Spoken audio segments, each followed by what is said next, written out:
Ice is dropped on a sunny Monday morning, June 17th. Soccer Down here is live. It's an overreaction Monday. I don't really know what we're overreacting about, but sure, have at it. Overreaction Monday is the hashtag. Tweet at us at Soccer Down here, and we'll get into some of those topics as we go. We'll also talk some U.S. men's and women's national teams. Women won their second game at the World Cup yesterday, 3-0 over Chile. The men kick off the Gold Cup tomorrow evening at 10 o'clock against Guyana. And Atlanta United is in action tomorrow against the Columbus Crew in the Lamar Hunt U.S. Open Cup round of 16. We're going to be live at Hampton and Hudson in Inman Park doing our pre- and post-match coverage. So you can join us. You can have some delicious food and drink. You can also participate in a raffle benefiting soccer in the streets. And you can listen to us live and throw your questions at us live before the match and after the match. And we're going to watch the match there too. And hopefully it's another good Open Cup match. Maybe we don't go 120 minutes this time. Maybe it's 90 minutes and it's a comfortable 2-3-0 win. How about that? Can we dial one of those up? That'd be great. It's the Cup, probably not. It'll be something crazy because that's what happens. I think the weather's supposed to be bad too, so yay. Frank DeBoer and players will be speaking to the media later this morning, and we'll try to get any tweets that come across our way that we see. We will share those with you guys. But, John, let's get started with the U.S. women yesterday. 3-0 over Chile. I mean, expected. They've played Chile twice in the last calendar year, and 3-0 and 4-0 were the results. Chile is lower ranked than Thailand in the FIFA rankings, but they're a much better team, and they're a much better defensive team. What did you take out of this one for the U.S. women? Well, biggest thing for me was I think that the margin could have been more. There were missed opportunities, especially if you include the Carly Lloyd PK miss in the 81st. And I was concerned coming in about, was it 7 changes in the starting 11 from match to match? That to me was something that kind of raised the people's eyebrow, at least here in Office HD, a little bit. You're calling it the eyebrow? You just did that? Yeah. I was like, huh? No, you just called your eyebrow like The Rock's eyebrow? Yeah, pretty much. Man, that's almost going third person. I think it's along those lines. It is a Monday. And I would be of a mind, and of course this is the main difference between me here and me on a touchline some places, that I would have thought that you would have wanted to continue trying to get your relationship squared away, knowing that Sweden was coming around the corner and not having as many changes, understanding. I know that Jill Ellis had said that there were players who had a couple of knocks and that she was going to leave them out of this match anyway to get them ready for Sweden and everything going on. And then, so right now I'm like, okay, you did what you did, and let's see how you wind up now against Sweden. So I'm cautious and wary and wondering how that first 20 to 25 is going to be with, I imagine, more like the starting 11 from match 1 as opposed to what happened in match 2. Well, according to what Jill Ellis told folks, I think before the match, there were a few knocks, but she was planning on rotating the lineup anyway. That was the plan coming into game 2. I'm glad that, one, you get Becky Sauerbrunn back in the lineup. She needed to get her first minutes here. And I'm glad that you had Sauerbrunn and Dahlkemper together at center back behind Julie Ertz. So you had that spine together in this one, and that's going to be the key for this team going forward.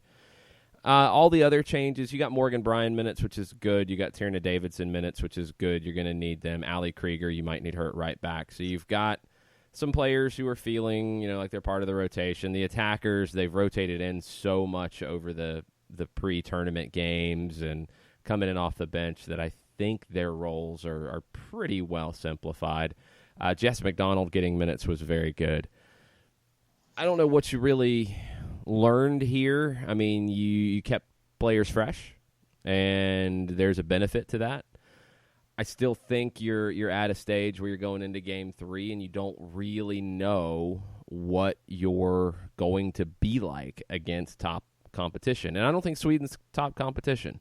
I think Sweden's a good team, a solid team, not a spectacular team. They're much better defensively than the U.S. has seen in the first two matches, though. And they will be able to handle the United States attack much better.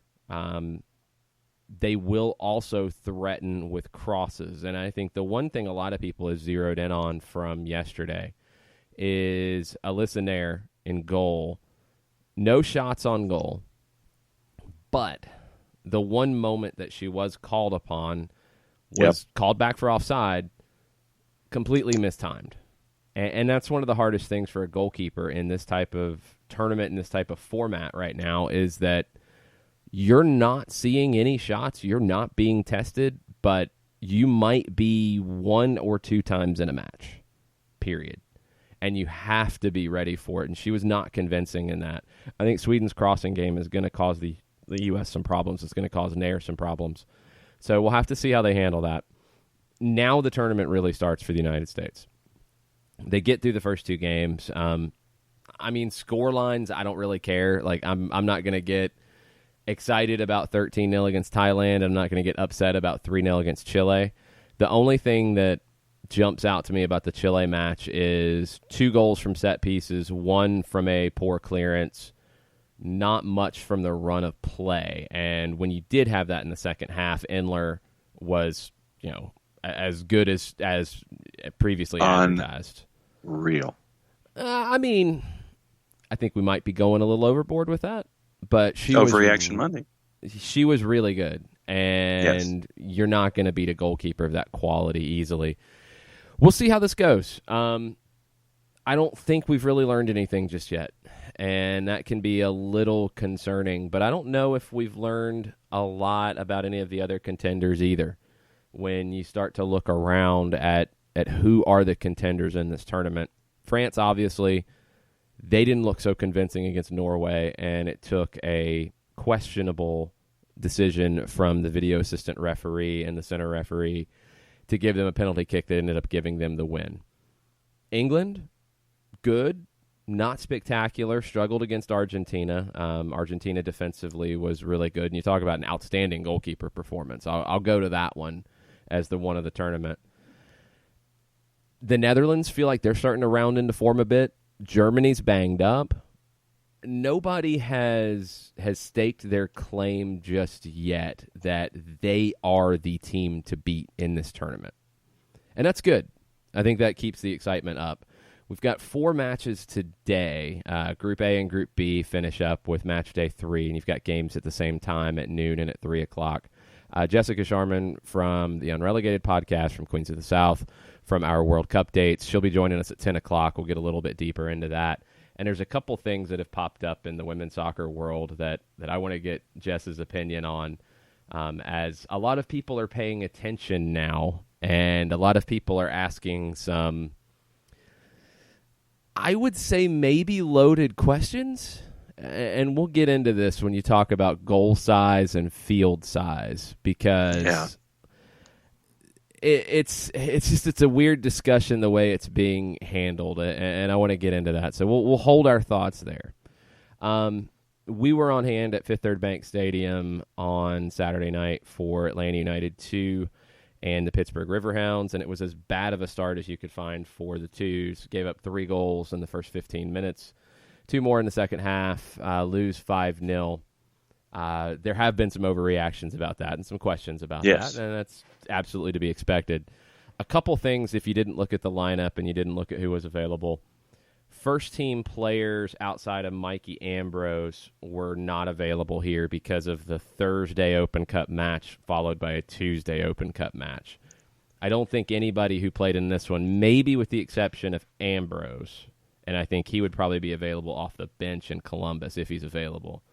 I don't think anybody who was here will be counted upon on Tuesday in Columbus. So that limited some of your options.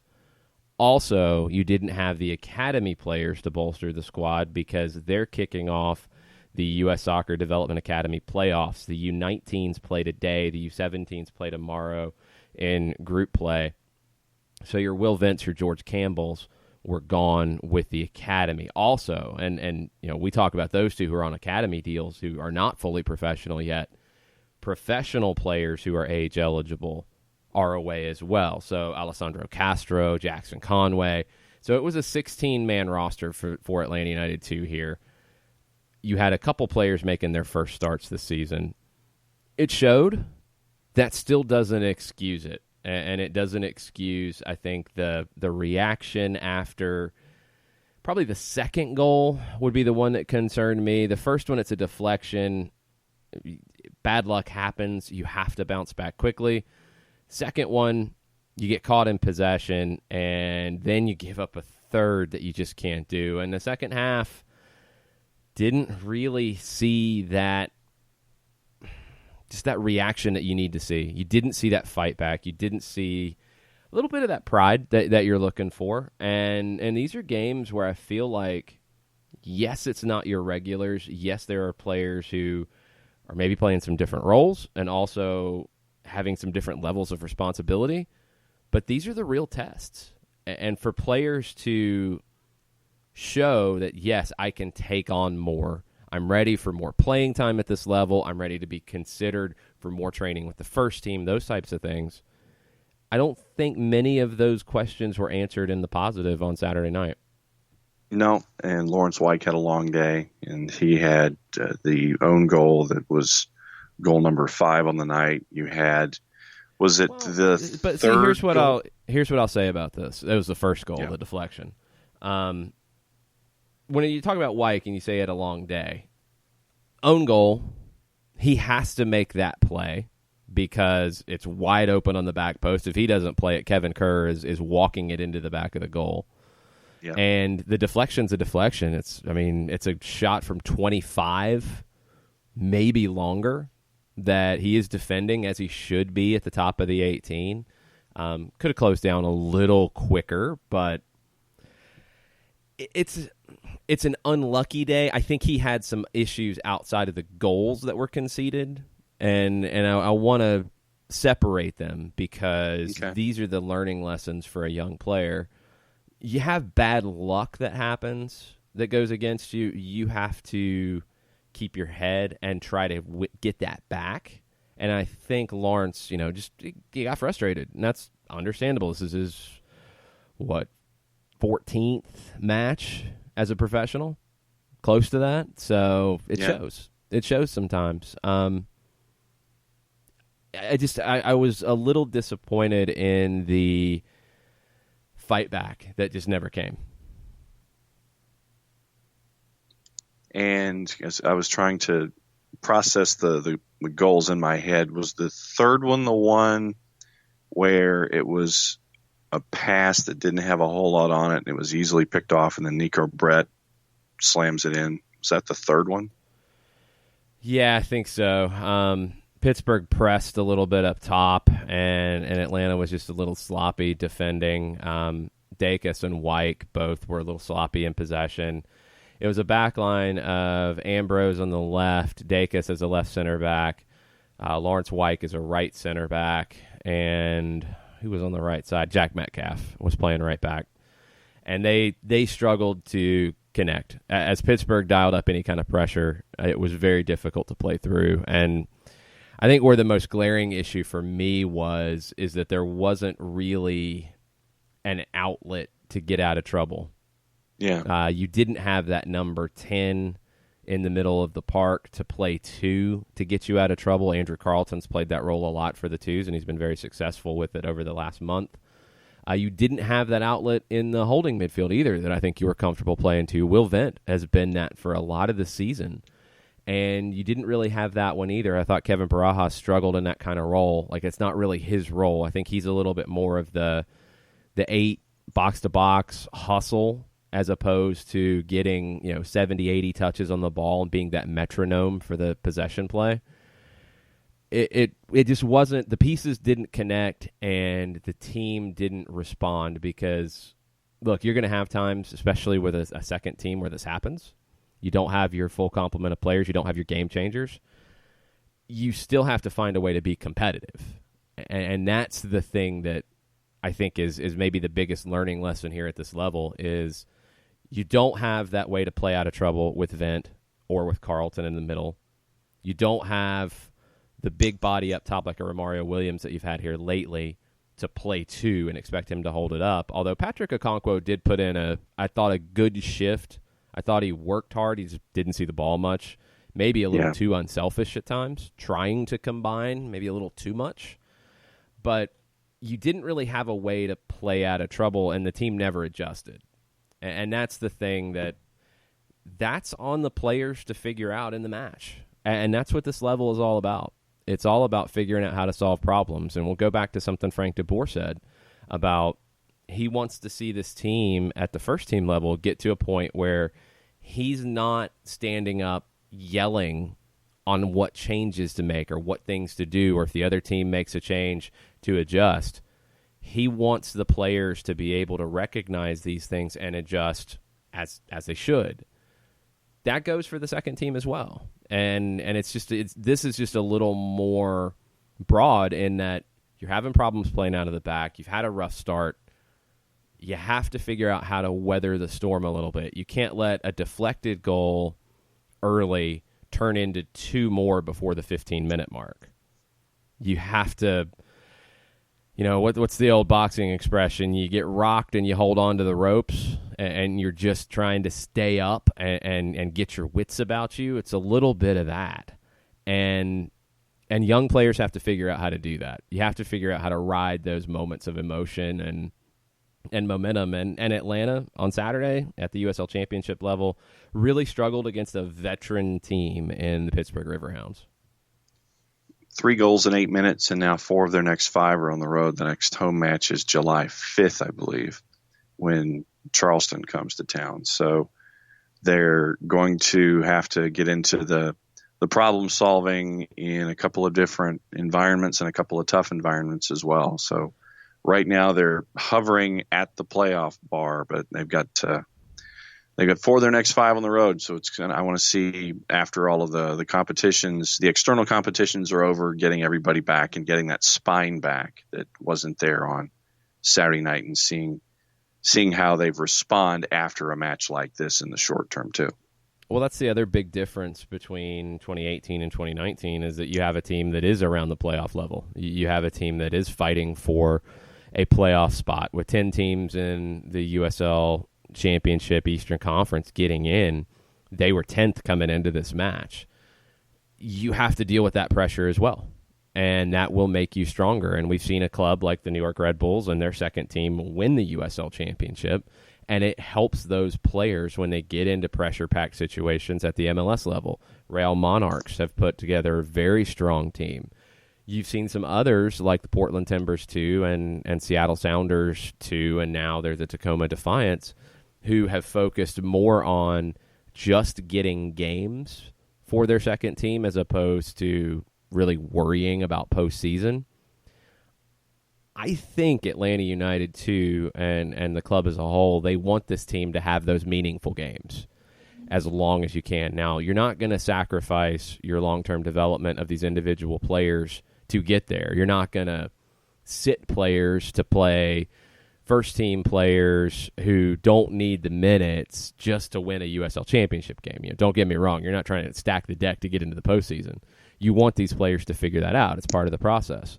But you're not just happy to make up the numbers either.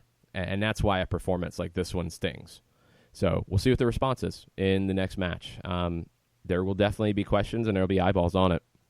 Let's take a break, come back, get into some of the Overreaction Monday hashtag, and get into a recap of what happened in Copa America and the Gold Cup. Both of those kicked off over the weekend. We'll be right back after this. Looking for future leaders we can trust and believe in? Look no further than the high school student athletes right here in Georgia. High school sports teach young people how to be effective leaders, It begins by making their grades and being on time for practice. It includes learning to listen, following directions, accepting responsibility, being a good role model. And it's about respect for officials, opponents, the rules, and each other. The result? It transcends sports. It gives us hope for the future. High school sports. There's so much more than just a game. This message presented by the Georgia High School Association and the Georgia Athletic Directors Association.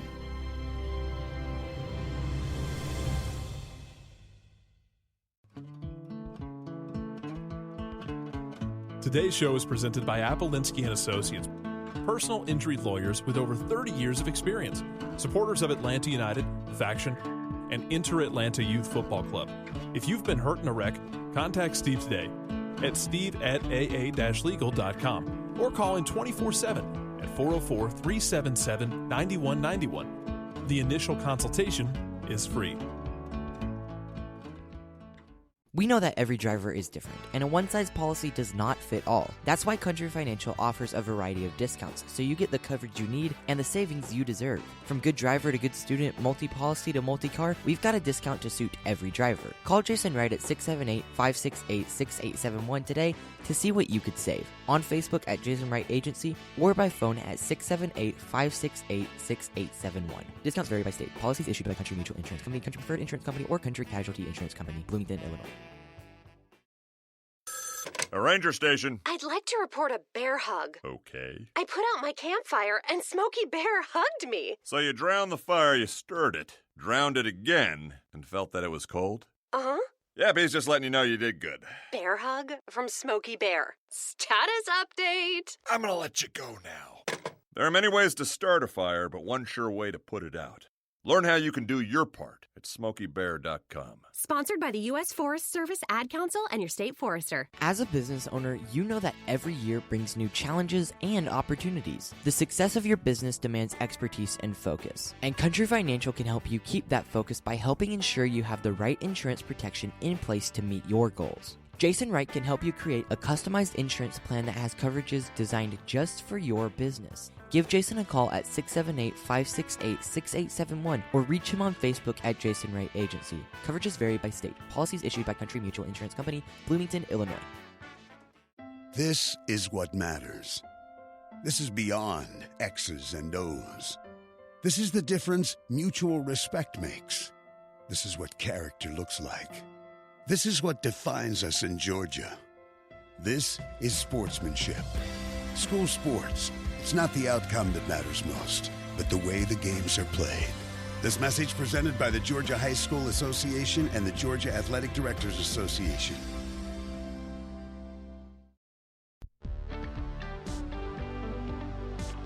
If you've been hurt in a car wreck, contact my friend Steve Appolinsky of Appolinsky & Associates. He's been representing individuals for over 30 years throughout Georgia and Alabama. Email him at steve@aa-legal.com or call him 24/7 at 404-377-9191. The initial consultation is free.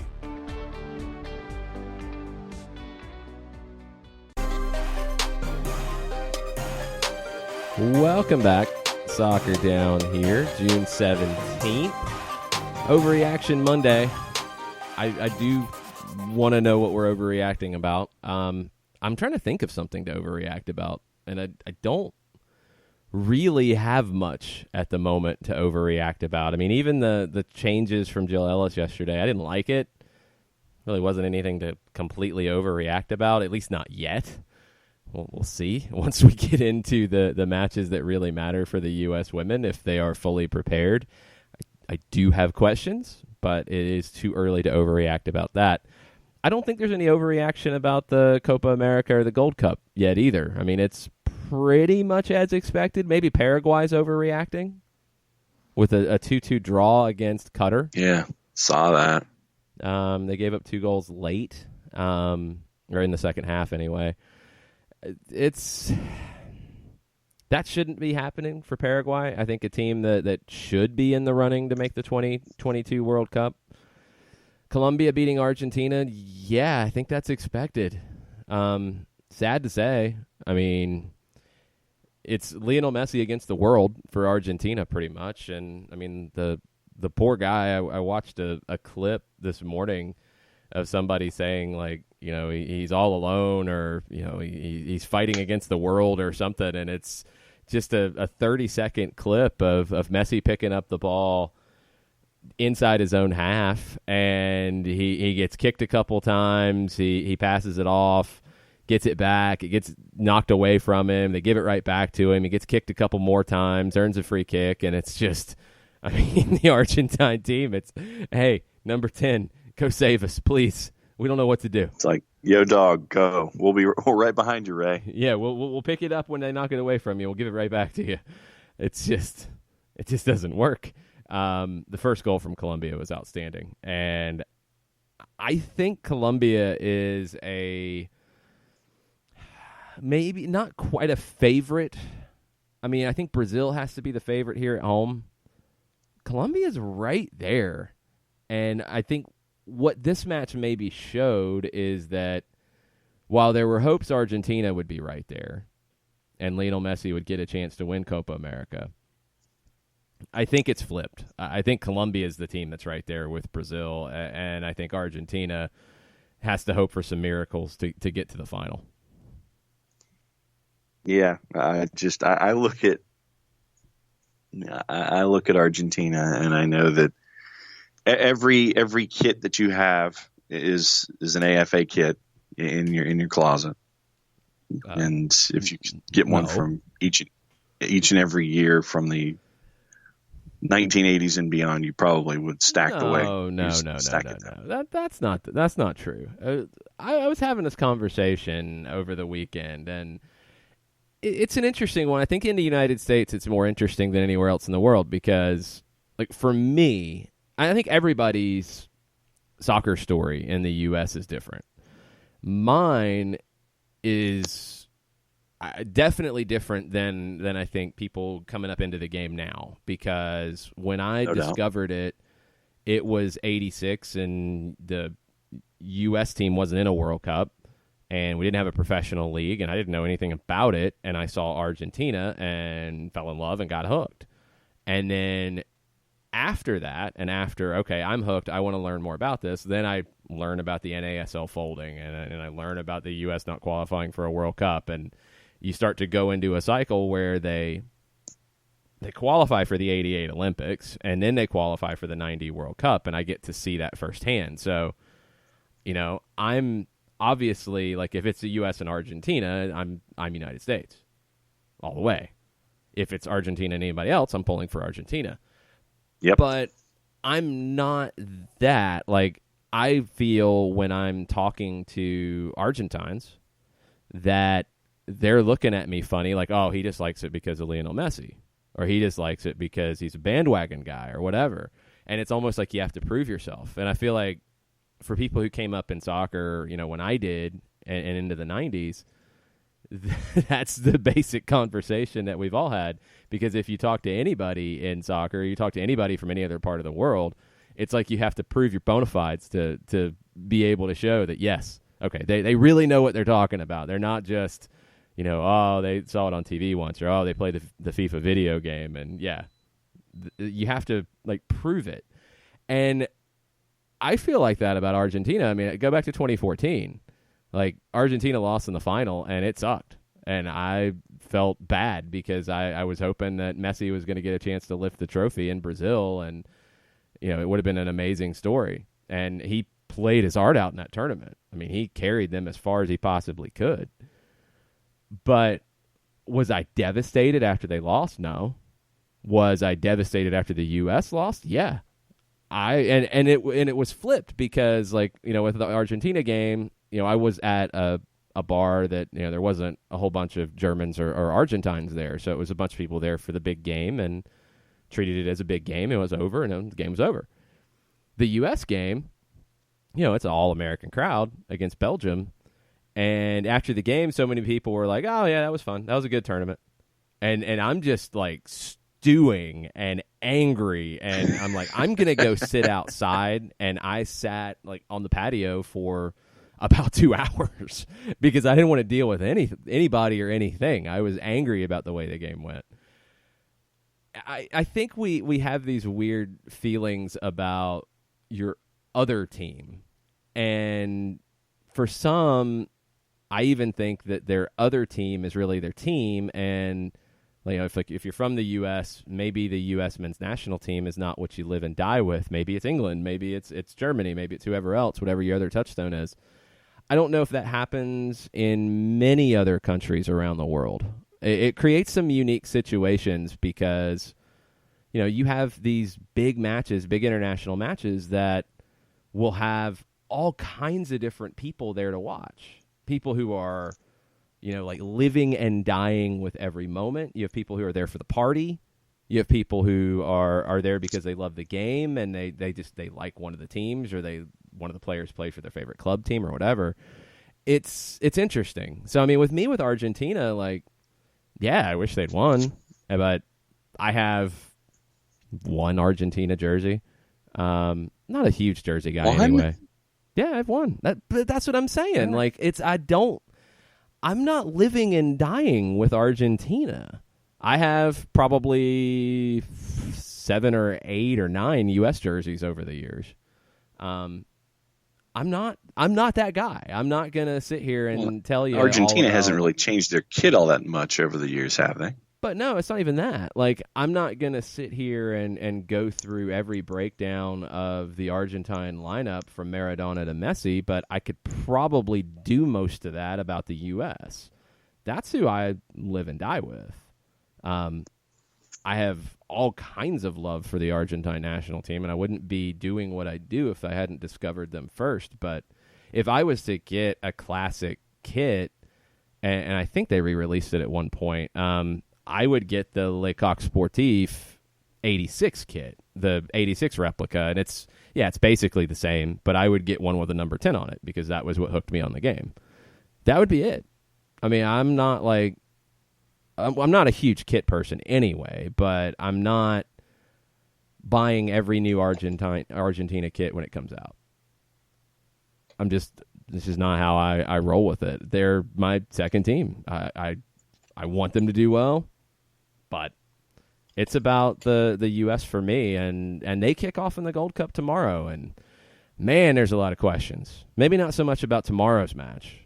I mean, it's Guyana. It's a game that the U.S. should win and should win comfortably, but how are they going to look is the question. Yes. And now I think that bar of what's acceptable and what's not acceptable has been raised by the poor results in these last 2 matches. And honestly, I'm not going to call it grip factor because it's Guyana, but I wonder the level of concern going into the particular match because of what has happened and what we've seen over the last couple of matches. I just, the more that I'm reading people on giving their opinions on social media, and the more printed word I'm seeing, that there's more of a guarded, I'm not even going to use the word optimism, just a guarded approach as to what the expectation level is now in the tournament because of what we've seen. Yeah, I don't see a lot of folks sitting there, blowing trumpets and going, okay, yeah, we're cool and everything's fine. I'm not seeing any of that at all. I'm seeing more guarded, and that's what I'm gauging from leading into this particular match, even though it is Guyana and it's something that should be managed fairly well. Yeah, it's scary when I said on 92.9 that anything less than getting to the final is a failure, and there's pushback on that. And I'm like, it's the Gold Cup.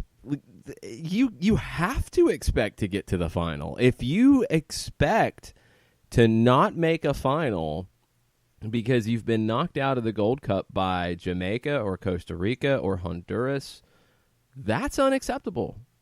If you stumble in group play and you end up getting knocked out in a semifinal by Mexico, that's unacceptable because you shouldn't stumble in group play.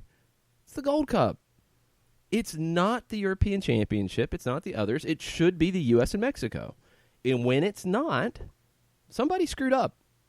And that's where you're at with this. If the U.S. doesn't make the final, somebody screwed up. It's a failure.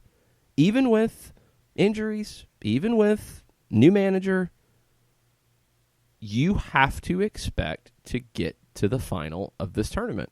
When you don't, you failed. Simple as that. Doesn't mean you're getting fired. Doesn't mean you're firing Greg Berhalter to end the tournament. No, that's not happening. You can throw that one away. But should you expect more? And if you don't get to that final, should you be disappointed and angry? Yeah, you should, because that shouldn't happen. What did you think about Tata Martino's comments about saying that his team should be playing in the Copa America and not the Gold Cup? They should. The U.S. should be saying those things as well. And it's a shame when the pushback is, that would get killed. Well, that's the problem. That's where you're at right now. And Mexico's probably right now even a little bit further into this area where you're not getting tested in CONCACAF like you should be because you're just not. And that's just how it is. Australia went through this in Oceania, and they moved to Asia, and they're still dominant, but not in the same way. They're getting tested more. The U.S. and Mexico don't get tested enough in CONCACAF. And, you can't really expect it. When you look at the drop between Mexico and United States to the next teams on the continent, Costa Rica has done it for the longest period of time to be that next one. Jamaica in the last 2 Gold Cups has made the final. Honduras has been to World Cups lately. Panama went to the last World Cup. Canada should be, and maybe this year they will be, in that running. That's a huge drop-off, though. So if you're Mexico and you are struggling to get to the mythical 5th game in a World Cup, when you're not getting tested like that, it's brutal. And then let's look ahead. Let's flash ahead to after the 26 World Cup, because you've got the traditional qualifying for 22.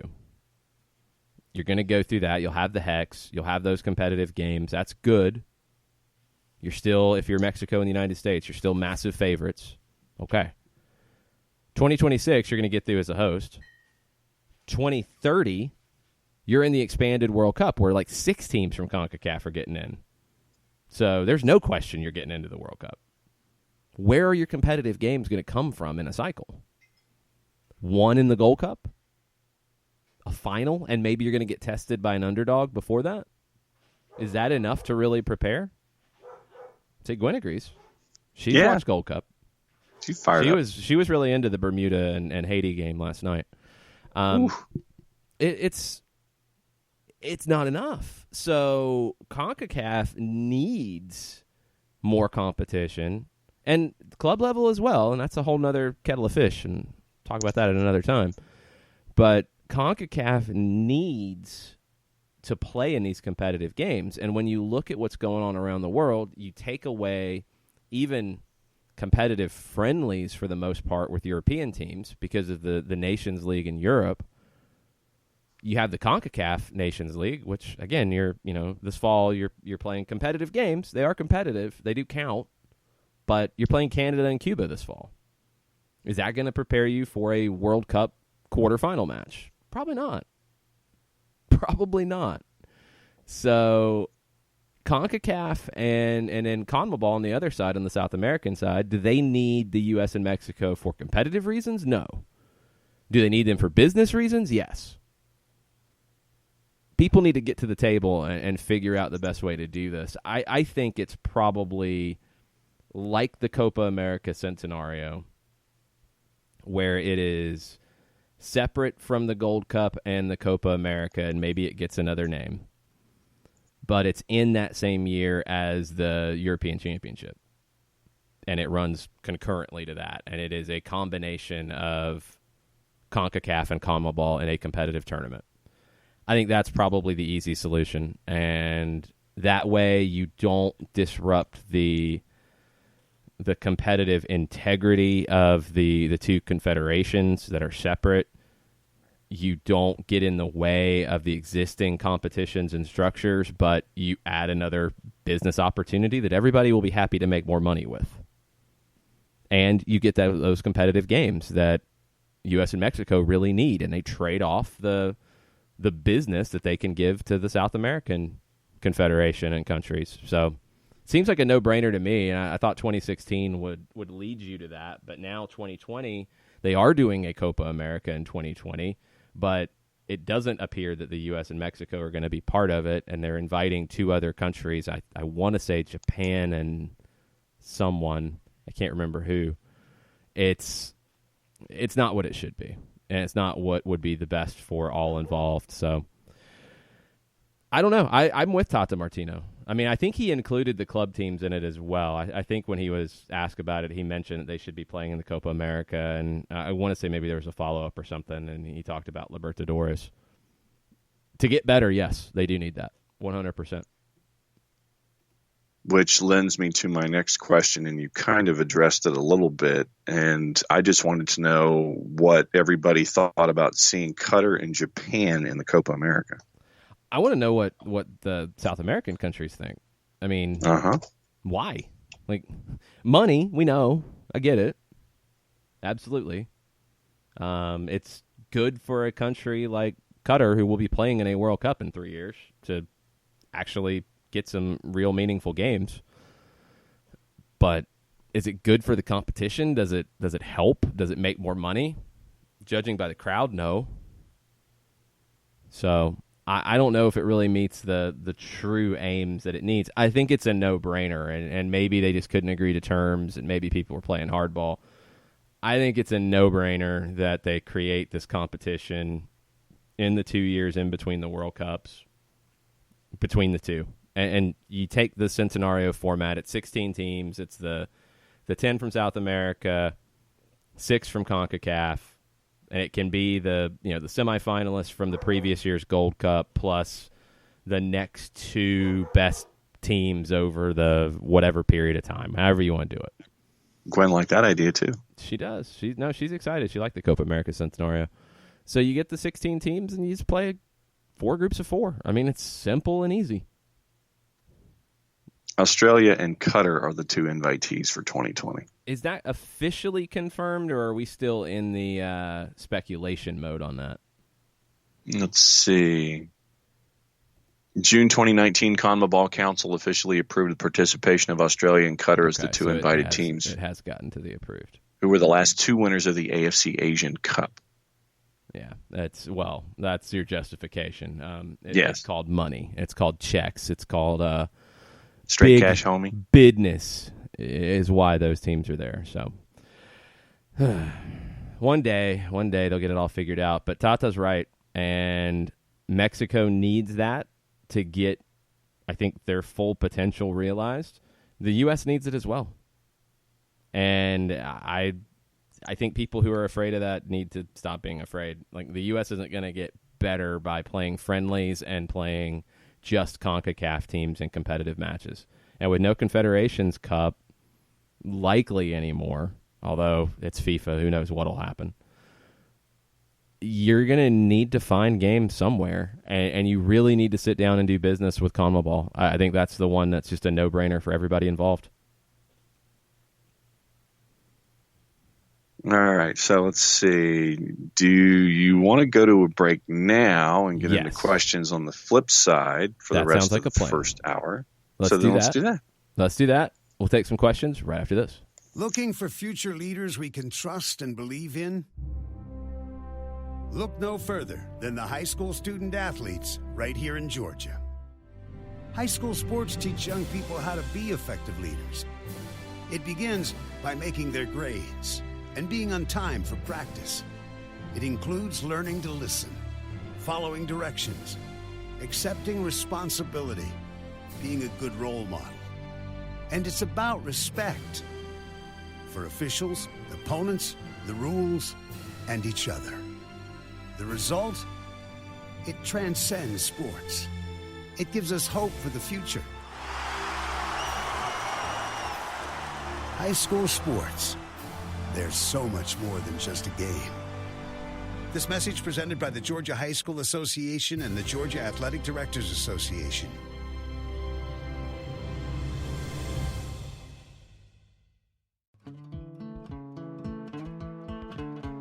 Today's show is presented by Appolinsky & Associates, personal injury lawyers with over 30 years of experience, supporters of Atlanta United, Faction, and Inter-Atlanta Youth Football Club. If you've been hurt in a wreck, contact Steve today at steve@aa-legal.com or call in 24/7 at 404-377-9191. The initial consultation is free. We know that every driver is different, and a one-size policy does not fit all. That's why Country Financial offers a variety of discounts, so you get the coverage you need and the savings you deserve. From good driver to good student, multi-policy to multi-car, we've got a discount to suit every driver. Call Jason Wright at 678-568-6871 today to see what you could save. On Facebook at Jason Wright Agency or by phone at 678-568-6871. Discounts vary by state. Policies issued by Country Mutual Insurance Company, Country Preferred Insurance Company, or Country Casualty Insurance Company, Bloomington, Illinois. Welcome back. Final segment, hour number 1. Soccer Down here, June 17th. Tweet at us at Soccer Down here. Use the Overreaction Monday hashtag to be part of the conversation. Who is conversing as of yet this morning? Jillian Gaffigan, as a part of our discussion about the twos.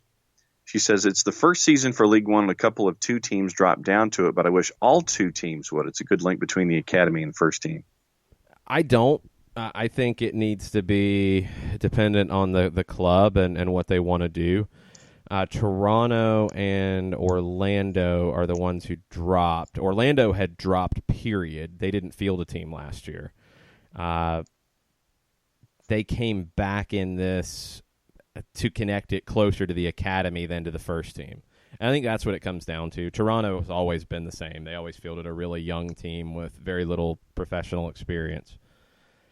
You need to make the decision. If you're going to be an academy extension where your ultimate goal is to play academy players primarily and players who are very young professionals, okay, maybe League One is where you need to be ultimately.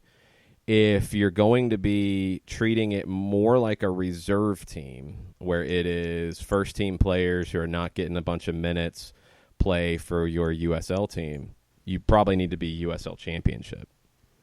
And that's the major difference. I mean, you look at the Red Bulls, for example, they treat their team much more like a reserve team than an academy extension, although they do play academy players, but not as much as the others, and not as much as Toronto or Orlando does.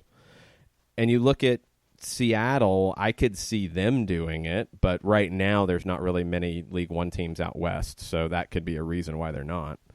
Portland, I could maybe see going down that road, although they've gotten more competitive in the last couple of years. They were really bad there for a while. I think, and just judging from some of the things that have been said, I think Atlanta wants the competition factor and wants to be more of a reserve team, but incorporating academy players as they are ready. And, you know, it's year 2. It's better. I think it's a much better team than it was last year. It's a much more competitive team. The young players who are playing minutes, some of them benefited from minutes last year where they did get beat up a little bit. It's not a team that is contending for a USL Championship title right now. That's okay. That's not the ultimate goal.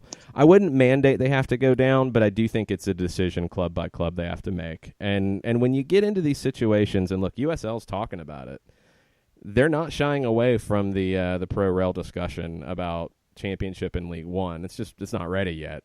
You know, League One is brand new and it's just a handful of teams.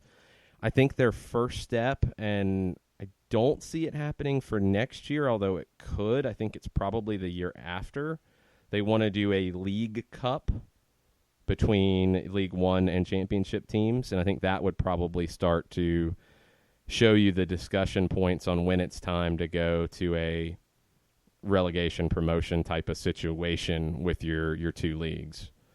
But your budgets are not dramatically different, although they are different. Your markets are different. But if you have a league cup and your League One teams are doing well in it, then I think you see that, hey, the level's not that different. Maybe we can handle this sort of thing. Tofka is overreacting on Monday about the amount of time it's taken him to write his article. Man, I've been hearing about this thing for a while. He says, it's like a damn hydra. Every time I answer a topic or question, two grow back in its place. That's frightening. Now I'm afraid to read this thing, Tofka. Joe Bost had a great weekend. Women's national team played well. Can't wait to see the Swedish game and the Atlanta United match tomorrow. He says he has a new Atlanta United shirt, so life is good. That's, always good. What'd you think of the celebration, the golf clap celebration for the U.S.? For me, it's all a part of the dynamic that we seem to be looking at with the team right now. So nothing surprises me in that regard. You know, if it's all part of embracing the heel, embrace the heel. You know, fine. You're going to react the way that you're going to react. But as a firm believer in the karma police, it may not come back and bite you soon, but it may come back and get you at some point. I understand it. I get it. But you know, if you're going to go full-blown heel, then this is all a part of that. Oh, I didn't think it was that bad. I didn't think it was that big of a deal. I think it was towards some of the people who have been overblown about it. I just think the conversation got really mixed because initially it started with, oh, well, they shouldn't have run up the score. And then that got shut down pretty fast, and then it starts talking about, oh, well, they shouldn't have celebrated that way. And there's some legitimate questions in that. Yeah. Maybe a little too much. But, yeah, there's some questions. And for me, that was where it was drifting more than anything else about what I thought about the match in its entirety. It was more about the celebrations that we saw on the sidelines for goals 12 and 13 that included your coach as opposed to the actual final score. Well, the way I want to clarify something, the way you said that, because Ellis wasn't participating in the player celebrations, but she was celebrating those final goals with her staff in a fairly exaggerated way. Yes. I saw that, and that was the one that grabbed my attention. The players celebrating those goals, my honest opinion, it didn't even register with me. It didn't. I didn't even think anything of it. It was when I saw the staff celebrating the last couple goals and the way they did, I was like, whoa, okay, that's a little off. Who knows? I mean, it's the golf clap celebration I thought was funny. And I thought it was a good troll job on a lot of people who are in their feelings about it. Could it come back to bite them? Yeah, because you're about to play some tough teams. They could have not celebrated. They could have celebrated. They could have run around and did a lap of honor, and they could have walked off the field and just waved, and none of that changes what they're about to face. No. With Sweden, where the competition gets bigger, and then you start to talk about Spain, then you talk about France, then you're into the nitty-gritty. I just don't know if we have learned enough to say, yeah, they can handle France, no problem. And I saw that you added a I was going to see if you wanted to bring that up now or if you wanted to wait. Yeah, let's go ahead and hit it. James Cratch, and we'll get Jessica's opinion on this as well in the next segment. James Cratch at NJ.com said, should U.S. women's national team tank in their last group match? And it's basically trying to avoid the Paris quarterfinal with France. Now, if you do that, you're going to be in a side of the bracket that would put you potentially in a round of 16 match with Canada. Yep. And a quarterfinal with Germany, which doesn't get any better, really. So, no, I think it's a dumb thing to even put out there. Jill Ellis shut this down really quick. They're not going to do that. I don't think you can do that. I don't think this team's built that way, and I think the first match shows that. And I don't think they should, because you do that to try to avoid a matchup, and you're walking into a matchup with your neighbors, no. Want no part of it. El Mataflow, how about VAR at the Copa America? I know CONMEBOL is starting to dip their toes into the water, but VAR stoppages are really ruining the flow of the game. I'm happy it's here, but there are some big issues with it. ATM. Man. Was one that was a 4-minute delay, I think, in looking at a VAR over the weekend in the tournament. We saw those at the beginning of it in MLS. And that's the comparison I would ask people to make is think back to second half of 2017 and early 2018 when VAR was in its first year in Major League Soccer. And think back to some of the issues that came up with the time it took, with more overreaching on things, and compare it to now. I think it takes time. I think it just takes time. I mean, let's talk about the Women's World Cup side of it, because I think there's been more criticism there first. It's new for both. In South America, you do have the Copa Libertadores. I think the Sudamericana uses it. I know the Libertadores does. I don't know how many leagues do, if any. So you don't have a ton of use of it, a ton of just familiarity with it. On the women's side, you have very little familiarity with it.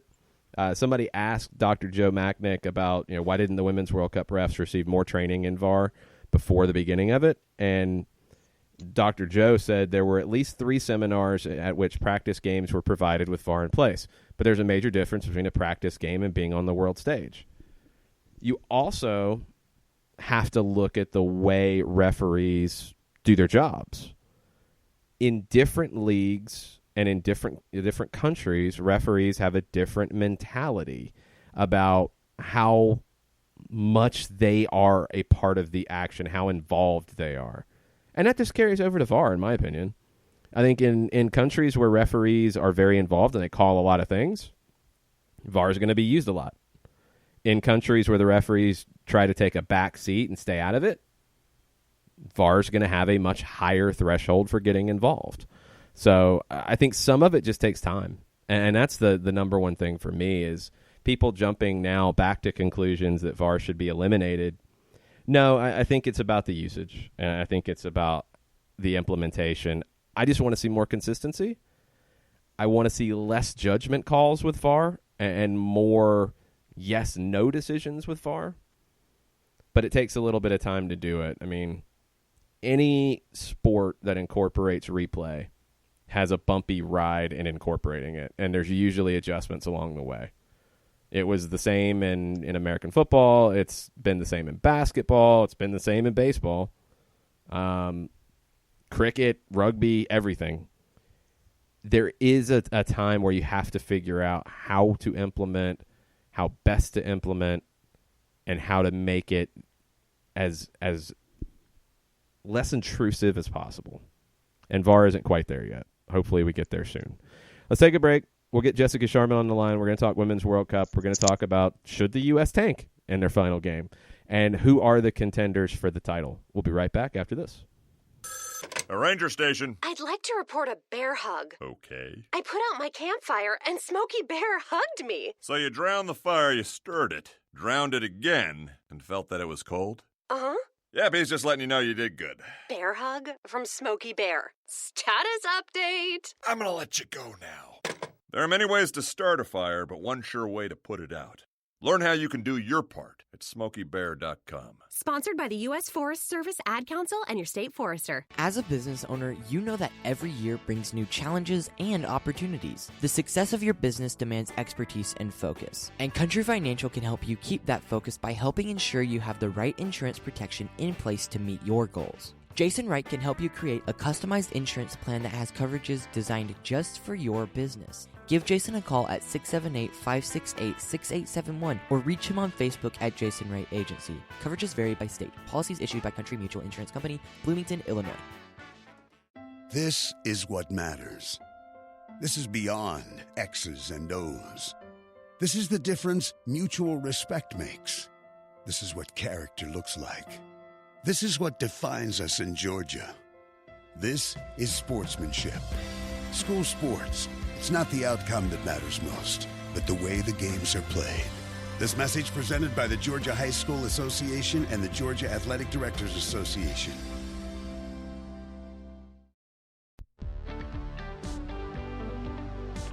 If you've been hurt in a car wreck, contact my friend Steve Apolinsky of Apolinsky and Associates. He's been representing individuals for over 30 years throughout Georgia and Alabama. Email him at steve@aa-legal.com or call him 24/7 at 404-377-9191. The initial consultation is free. You're listening to Soccer Down Here daily on SDH Networks, a division of OSG Sports. Find us at Soccer Down Here on Facebook and Twitter. The time is now the top of the hour. Peep, y'all.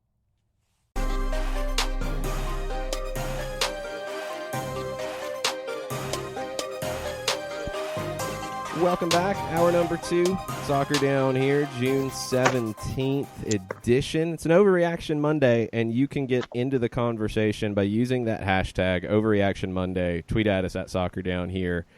We've got some questions, though, first for Jessica Sharman of Soccer in the Streets, of the Unrelegated podcast, of the Queens of the South, of our World Cup dates. You're everywhere, Jess. Yeah, I do my best. I've got to get my name out there, right? Hey, it's what we all do. We were talking about the U.S. and their situation in the tournament now, with Sweden looming, and in beyond that, probably Spain, but definitely France looming. And people are starting to ask the question, and it was actually asked of Jill Ellis, should you not go with a full-strength lineup against Sweden to potentially not win the group? I think that's a joke.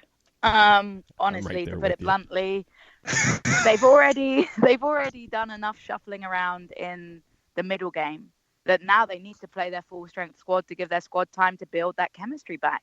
You had 7 changes against Chile, and as much as they grinded out a result, the lack of chemistry and sort of the free flow was definitely evident. And I think to do that again against Sweden would be foolish for the team. And then the other thing is, you're going to have to face these teams one way or the other. Why not face them earlier on while your players are potentially more fresh, while they don't have that pressure of a final on their shoulders?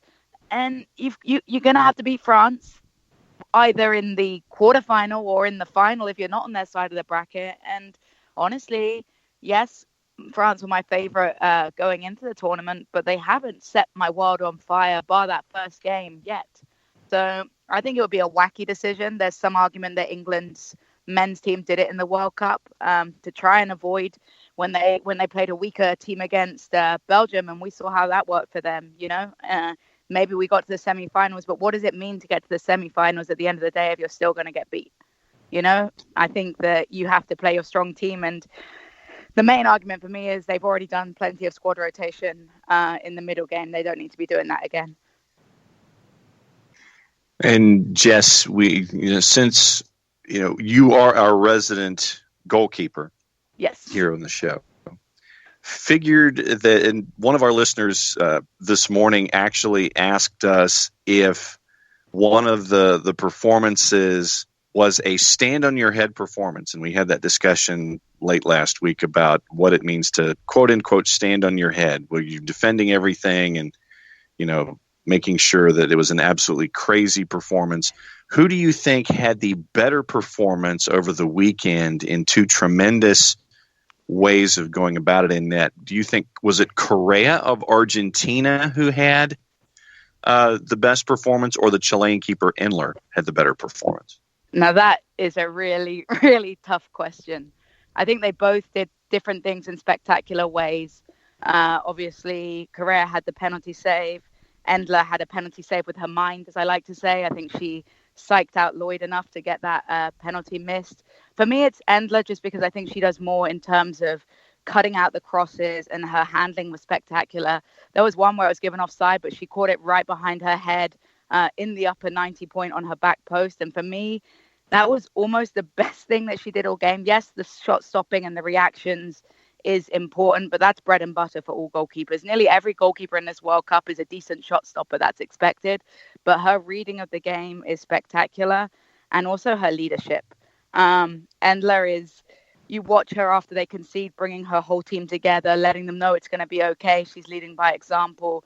And I think that's what sets her apart. She is clearly a leader on the field. Her defenders trust her like they should. And she was just spectacular for me. And potentially, I think the USA, look, and I'm talking about England comparing here, but I think the USA potentially tested the goalkeeper a little bit more, had a couple more saves. So I would go with Endler, but nonetheless, you cannot underestimate both of those South American goalkeepers. What a professional and impressive performance they had.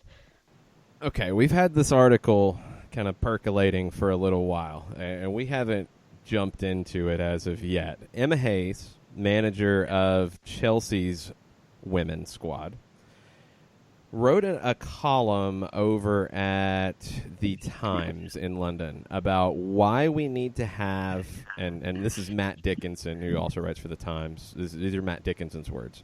Why we need to have an adult conversation about goal sizes and pitches in women's football. And they want to get into facts and evidence and not get defensive. I'm not a fan of it, and we've talked about this offline, but what did you think when this started to bubble up about smaller goals and smaller field sizes in the women's game? I thought it was really disappointing considering who those words came from. You're talking about Chelsea women, who are one of the best teams in professional women's football in England, and yet they have a coach that clearly doesn't value her players' ability. They have Carly Telford over at Chelsea. Now, she started that second game for England and kept a clean sheet, had a decent performance, wasn't really tested much. But if I'm Telford and my coach is thinking that I need a smaller goal, I'm starting to have questions whether this is someone I want to play for. I just think it's a tough one. I understand that goalkeeping in the female game has been something that has been judged for a very long time. It's been the thing that people have looked at as the most significant difference between the men and the women's game.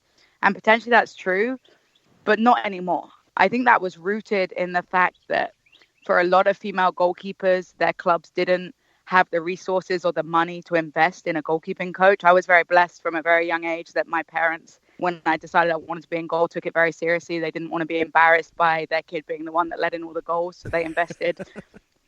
It's true. My dad is far too competitive.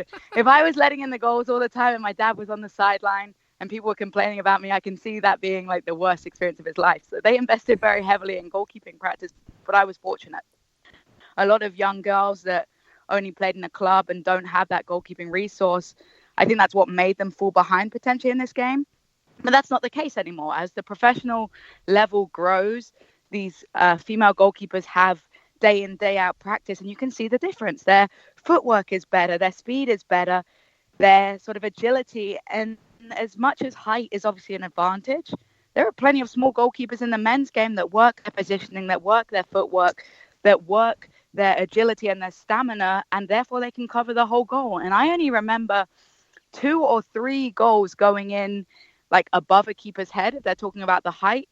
And when it comes from the sides of the goals, I mean, it's the goal right now is 8 feet by 8 yards, I believe, is the actual measurements. There's been very few goals that haven't been in that sort of final couple of yards of the side, and that's an area that most men can see goals too. So for me, it's a ridiculous one, a disappointing one, particularly from who it comes from, and it's an argument that I think is outdated based on the level of the goalkeeping performances.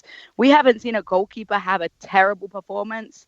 The Thai goalkeeper wasn't a professional goalkeeper, and that's what we have to remember. Sometimes I think when you're in the World Cup, people forget that there are amateur players playing in the World Cup in the women's game because they do not have a professional level of soccer. And of course, she's not going to be as good because she doesn't practice day in, day out. So I don't like it. And what's disappointing is it comes from a person that has a lot of respect in the female game, considering her position. And the last thing we need is for ignorant people to have that argument that, oh, well, a woman said it. And that's what I'm reading a lot of at the moment. Yeah, the goal size thing to me is ludicrous. I don't think it's a non-starter for me. There's no reason to change the size of the goal. let's take it to the next step. So, okay, they decide that, you're going to take a foot off of the height, you're going to make it 7 feet, and you're going to make it, a foot and a half inside. Okay, so you're going to make new goals. You already have issues in enough places in the world with equipment and resources for the women's game. Now you're going to make them buy new goals on top of that, and you're going to have a special set of goals over here to the side that you're going to have to bring out. It creates more drama and issue than it actually helps, because I'm with you. Like, you're not seeing bad goals in this tournament. You're not seeing bad goals because a goalkeeper can't cover the goal. That's not happening anymore. The pitch size part of it, I mean, FIFA has a range of acceptable sizes, and I think in the United States we're so used to seeing like high school ball played on 60-yard wide fields, and you see more variety in field sizes here based off some of our stadiums and our venues. Could I buy that instead of 75 yards wide, maybe 70 would be a little better? Maybe, but is it a necessity? No, I don't. And I think that's the thing. Anything. Teams pick the size of their fields based on the way they play. That was the same in college. We had coaches that deliberately lined the field as small as they could because they knew that they wanted to play compressed. On the same level, the teams that were serious athletes and recruited on purpose based on their speed made the field huge because they knew that, a team's little passing wouldn't work compared to their direct play. I think you give teams the freedom, and FIFA already does that with the leeway. Mm-hmm. But for me, it's an insult to the improvements in the women's game to even consider that. And it, like I say, it adds smoke to an unnecessary fire that it came from a professional female coach who has a quality goalkeeper on her roster, who has a fantastic team. I mean, how many players on the women's England team play for Chelsea? Plenty of them. And that's what's shocking to me, that she's kind of undermining the ability of her own players. And it's one of those that maybe this conversation, had it happened 20 years ago, might have been a thing, because I remember watching some World Cups when I was little where the goalkeepers were appalling. All you had to do was get it, above their head and they weren't going to save it. But those times have changed. And the other thing is you've got female goalkeepers that are as tall as the smallest men's goalkeepers, and they do just fine. Right. Hope Solo's not a short woman. Correa wasn't a short woman. I don't think Endler's a short woman. And sometimes you just have to pick the best athletes to play and go and develop those athletes and realize that I think the biggest issue, particularly in America, I've discovered this, is that parents don't see the goalkeeper as a true position. It's one of those, when I used to coach, a lot of parents, their kid wanted to be a goalkeeper. I think part of that was because they knew that their coach was a goalkeeper. When I would tell the parents, hey, they have an interest in being a goalkeeper, the parent, oh, no. Oh, I don't think that's for my girl, And I think there's a stigma around goalkeeping that it's not an important position, or it's not a real soccer position, that needs to be removed. Because at the end of the day, 80% of what the goalkeepers do now is with their feet regardless. And a lot of the goalkeepers now have just as much technical ability at their feet as they do any player on that field. So once that stigma goes away, I think we can truly focus on producing even better goalkeepers. Yeah, I think here goalkeeping training, like specialized training, is a fairly new thing at the youth side. I mean, on boys or girls, but especially on the girls side. I just don't think many clubs truly get it. And you have to. I mean, you have to understand that if you want to have a quality team, you have to have the goalkeeper with specialized training. They can't just get their training in scrimmages and practice. You can't just shoot volleys, and that's the thing. No. You look at a lot of kids warming up these days. The goalie warm-up is just having shots wellied at them. Yes. And that's not going to develop anyone. And honestly, that's why so many goalkeepers are good shot stoppers. They are not good goalkeepers. You can become a good shot stopper by facing shot after shot after shot and just getting nailed at, because eventually you're going to learn how to freaking get in the way of it. But that is not going to develop a good goalkeeper, because goalkeeping is an art. And maybe I'm biased, but it's so important that your defensive line have trust in the players. It's so important that they know that this goalkeeper is going to come out and read the ball and come intercept in those sort of 6-yard box decisions in the air. And like we said, we compared this on the World Cup day. you look at Thailand and their changing goalkeeper and what a difference it made to their team. It is important to develop quality young goalkeepers from a young age. Hope Solo is an anomaly. I know she only became a goalkeeper in high school or something ridiculous like that. You have to start working these things at a very young age because it's hard to teach the fearlessness of a goalkeeper once you understand the concept of pain and fear. It's something you have to start doing at a very young age. And like I say, I was fortunate enough to begin goalkeeper practice at 6, 7, and I think that's why I was fearless. Once you become 12, 13, you don't want to dive on the floor. It hurts. So I think once the world sees the importance of goalkeeping and values it as a real position, we're going to see even more progress in the goalkeeping game. But the goal argument is ridiculous. I can see what you mean about the field space, but I hope it's something that actually she comes back and retracts her comments eventually, because I think it was a very foolish comment to make as a female in such a position of like respect in the game. In the Give Me Sport article that references the comments, Hope Solo says, and this is in line with what you've been saying this morning, Jess, if there was truly a problem with women tending the net, then we could talk about it. What is sexist is assuming that women need concessions. If you believe in the adaptability of humans, then we should be striving to develop great goalkeepers by giving women better coaching and training. Goalkeeper coaching has historically been severely underfunded. I don't care about the average height of women. We shouldn't be looking for average players. We should be looking for spectacular athletes. It should take one-of-a-kind players to make it to the top level. Not everybody can do it.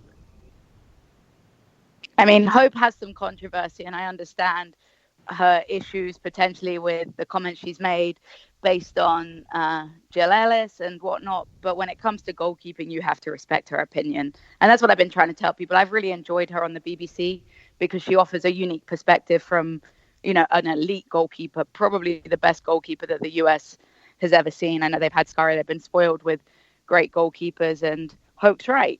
She's not the average woman. She's an elite athlete, and that's what a goalkeeping position has to be, because at the end of the day, you're not going to have 6'6" women, unless they're a real anomaly. And therefore, they do have to be athletes because it is a lot of space to cover. But I think they're doing just fine covering that space now. That issue comes up on the men's side, too. I mean, take a goalkeeper like Nick Raimondo with Real Salt Lake, yes, who was the number 3 for the U.S. at the 2014 World Cup. If Nick Raimondo was in goal, I'd have no problem with it. If he was there instead of Howard or Gazan, no problem with it because he's that good. But historically, he was passed over because he wasn't 6'4", 6'5", 6'6". Mm-hmm. And I think coaches are ignorant to it at the moment. It even happened in college. Like I said, I had a lot of D1 schools that were interested in me until they saw my height, because numbers, coaches that aren't goalkeepers just read a number, and they fear that if you're not 5'10" in the female game, that you're not going to be able to cover your goal. But what they need to realize is it's so much more about positioning. A tall goalkeeper can get lobbed if they're not in the right place in the goal. A tall goalkeeper can't reach their upper 90 if they don't have the footwork. And as you see with that Real Salt keeper, I'm sure his footwork and his speed and his agility off the line is more developed. And we've seen Goose, Goose is doing really well towards the end of this season, or the most recent part of the season. But we saw him earlier on having some nightmares just based on his, his interesting footwork. He wasn't covering space in his goal because his feet were too slow.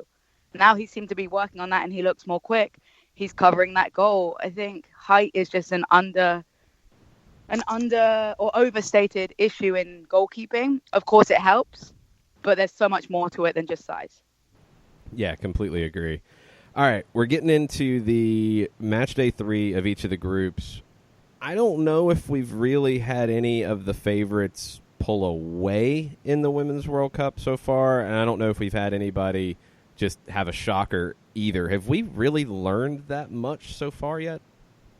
No, I think everyone has shown that they're capable of beating everyone on their said day. Obviously, you've got a couple of lower teams as expected. Thailand, South Africa, Jamaica have, they've all performed and given themselves credibility, but they're obviously the weaker sides. And again, so much of that is to do with the amateurism of the female game. But bar that, everyone has hung in there and anyone could beat anyone. I thought France was going to be a real shiner, but we saw after their first game. But that's why you have to look at the opposition teams are playing. Korea didn't offer them a real challenge when they faced, I can't remember, who did they win 2-1 against? Norway, was it? Yeah, that's right. So when they faced Norway, I mean, they had a good first half, but they always looked at risk of conceding, and they conceded a really ridiculous goal. And so everyone has their weaknesses. USA, I don't think, has faced a real challenge yet. We're not really able to, until they face Sweden, I don't think you can make a comment about the USA's real chances. England, again, one of the favorites going in. They've looked solid, but they haven't looked exceptional. And that's what's so exciting about this World Cup. I think we thought it was uncertain who would win, 3-4 weeks out from the tournament. But we're now almost 2 weeks in and still couldn't tell you who was gonna win the tournament. And that's exciting because it shows how the gap between these nations has been bridged through the investment in female soccer. And that gap is only going to reduce as more teams, for instance, Argentina, you can guarantee that when they go back, there's going to be far more of those players playing professionally. The Argentinian FA is going to feel pressure to increase the professionalism level because otherwise those players are going to leave for other countries to play because they're good enough. And it's an exciting time for female football when you see how these gaps are being bridged and that anyone could beat anyone. Biggest surprise for you, Jess, as we head toward match day 3s, and this could be a good or a bad, but what has been the biggest surprise for you in the tournament to date? Oof. That's a hard one. I think I expected France to dominate more in that Norway game. I thought they were going to come out total favorites at home and sort of wrap that game up 3-0, so that was a shame. And I'm disappointed that Jamaica haven't scored a goal yet. I thought with Bunny they were going to do a lot better up top and have more goals in them, and they're yet to get off the mark. And I think my surprise with those teams, the likes of South Africa, Jamaica, is it seems they're not utilizing their strengths at times. They have so much speed up top, and a lot of these European teams they're facing can't handle that speed over the top, as we've seen. And I think sometimes the coaching decisions are a little off on the tactics in those games. So, wrapping up, we do have the Open Cup tomorrow on the Atlanta United side as we kind of get back into Atlanta United getting active.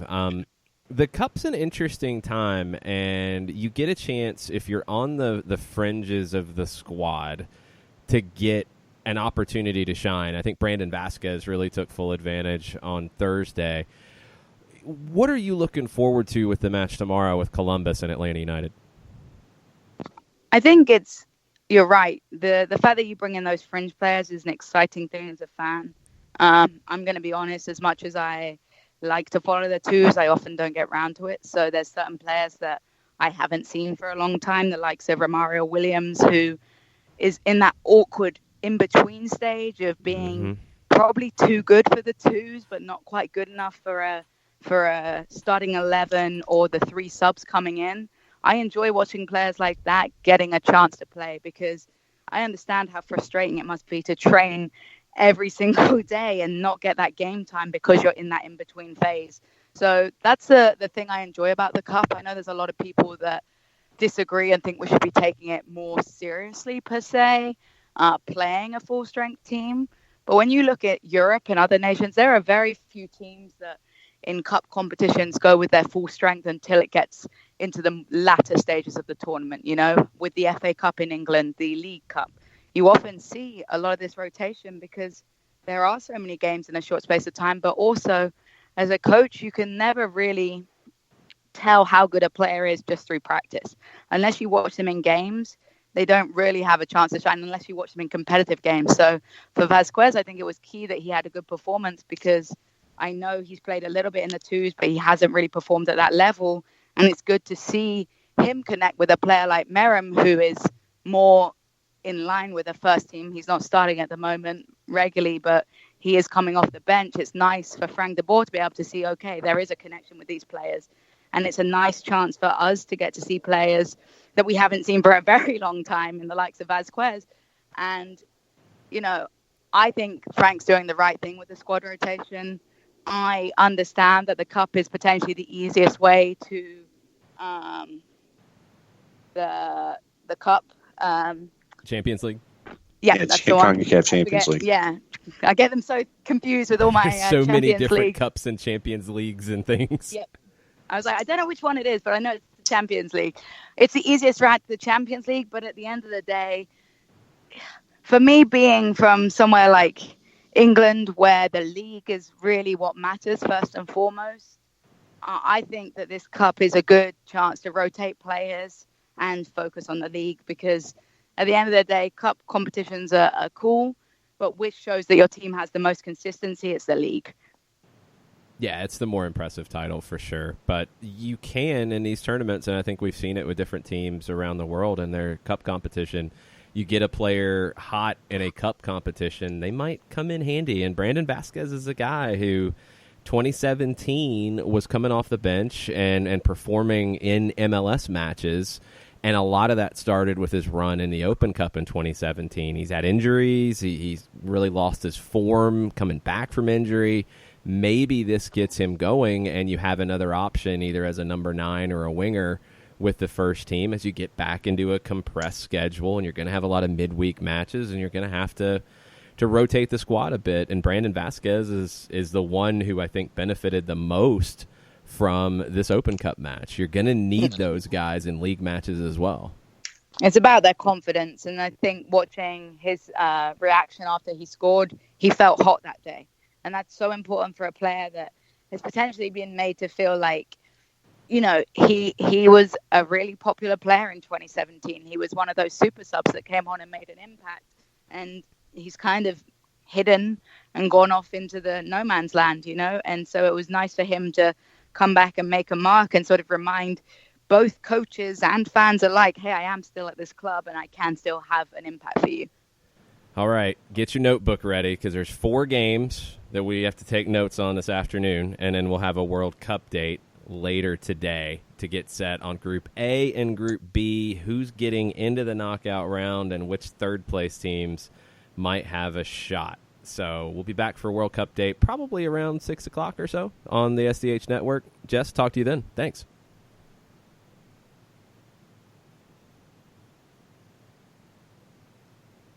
And we'll take a quick break. We'll be right back after this. Thanks, guys. The Ranger Station. I'd like to report a bear hug. Okay. I put out my campfire and Smokey Bear hugged me. So you drowned the fire, you stirred it, drowned it again, and felt that it was cold? Uh-huh. Yeah, but he's just letting you know you did good. Bear hug from Smokey Bear. Status update. I'm gonna let you go now. There are many ways to start a fire, but one sure way to put it out. Learn how you can do your part at SmokeyBear.com. Sponsored by the U.S. Forest Service Ad Council and your state forester. As a business owner, you know that every year brings new challenges and opportunities. The success of your business demands expertise and focus. And Country Financial can help you keep that focus by helping ensure you have the right insurance protection in place to meet your goals. Jason Wright can help you create a customized insurance plan that has coverages designed just for your business. Give Jason a call at 678-568-6871 or reach him on Facebook at Jason Wright Agency. Coverages vary by state. Policies issued by Country Mutual Insurance Company, Bloomington, Illinois. This is what matters. This is beyond X's and O's. This is the difference mutual respect makes. This is what character looks like.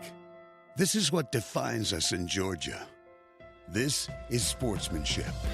School sports. It's not the outcome that matters most, but the way the games are played. This message presented by the Georgia High School Association and the Georgia Athletic Directors Association.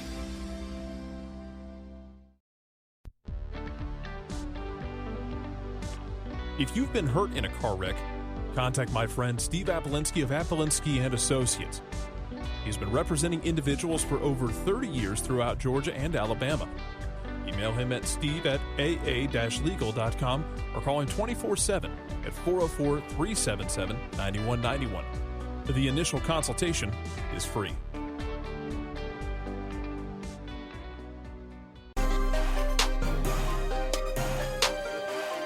Welcome back. Soccer Down here, June 17th. Overreaction Monday. Maybe there's some overreactions out there. I think we have some comments on the Twitters. We do. And let me go back to Katie Weaver and her standing on her head, and let me include Correa in this one for you. So did Endler stand on her head? Is that an overreaction Monday? I don't know. I don't know if I'm the one to judge it. I don't think so. I think Correa did. I don't think Endler did. That was my gut feeling from the two. If somebody said Endler stood on her head, I wouldn't argue it. I don't think it's completely wrong. But, yeah, I would lean to Correa, yes, and probably as much as anything because of the penalty save. And Endler, no. Just checking. Just my opinion. The Garlic Bread Warlord, the host of Soccer over there, has gone full blown into Totti in his comments this morning. Boy. So maybe, yeah. It's too easy to hide because the truth hurts. The coach may have well made mistakes, but he asked for 4 or 5 players, and they signed 0. Okay, hold up. So that is completely out of context, and no one has a clue what is going on. Probably need a little bit of context here. All right. Well, it appears that folks are now laying waste to the approach of Roma as I go to footballitalia.net, as Francesco Totti has quit Roma, according to the headline. And Francesco Totti, if you are not familiar with Mr. Totti, one of the all-time greats. Like, just no way around it. One of the all-time greats. One of the best to ever lace up a pair of boots. 619 appearances for Roma. No other club. Didn't play anywhere else. Roma, 1992 through 2017. Over 600 appearances with the club. And then went into a job with the club immediately afterwards. Now, he has walked away from the club. 30 years. And he's walked away. For me, when something like that happens, something dramatically went wrong. Because you don't allow a figure like Totti at Roma to walk away. You can't. He's the lifeblood of the club. You cannot allow that to happen. And the fact that it has means there are some serious issues at Roma. And he speaks out about all of his concerns. And so it apparently was a very, very spicy press conference, I believe is the terminology that we use. Yeah, said he wasn't involved. That they didn't involve him in things. They knew that he said he gave a press conference at the Italian Olympic Committee and said that the club knew that he wanted to do more and he wanted to be involved, and they just kept him on the side. And I mean, this is the line for me. Presidents come and go, coaches come and go, players come and go, but not emblems. And if there is an emblem of Roma, it's Francesco Totti. And then also, don't forget, Daniele De Rossi left as well after the club decided not to renew his contract. De Rossi and Totti leaving at the same time, that is a major, major issue. Jim Pilata, who is running the club mostly from Boston, not been to Rome in more than a year. Hey. It's a problem. It's a big, big problem. Pilata now said in a long interview published on Roma's website last week that he had offered Totti the role of technical director.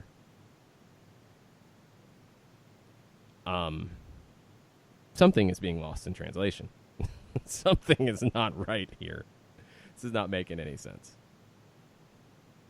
Okay, so did someone stab me in the back at Trigoria? Yes. I will never name names, but there are people in there who don't want me there. These people are hurting Roma, not doing what is best for the club. Pilata is not there. He doesn't know what's going on, but I do. I know it like the pockets in my jeans. I know everyone from the usher and cleaners to the chiefs. I grew up in there. I know what the problems are, the resources, who is talking badly behind the people's backs. If someone talks behind another person's back to you, then imagine what he says when you're not there. I think Pilata in Boston only gets 1/10 of the real truth reported back to him. Yeah, I mean, there's no way you get the whole story. You can't. It's just, it's madness. I mean, if there's someone who doesn't want Francesco Totti at Roma, then they don't know what Roma is all about. So these things, we haven't really seen these in the American game. We don't have the longevity. I mean, you haven't had a player outside of, maybe a Ben Olsen at DC United who is this type of revered figure. And I think it's one reason that he was able to kind of get through some really difficult years as a manager, because he had that history. I mean, he joined the club in 1998, and outside of a year or maybe 2 years where he was at Nottingham Forest before he did his ankle in and then came back to MLS, he's been at DC United. I can't think of another figure like that with an American club with any kind of longevity like this. But those players who then transition into other roles with the club, they're vital. They're 100% vital. It's why we've talked about it here with Atlanta United. Players like Jeff Lorenowitz and Michael Parkhurst, who are coming towards the end of their careers, you hope that they are involved. You hope that they have an ability to give back, and it's over a much shorter period of time than Totti's career at Roma.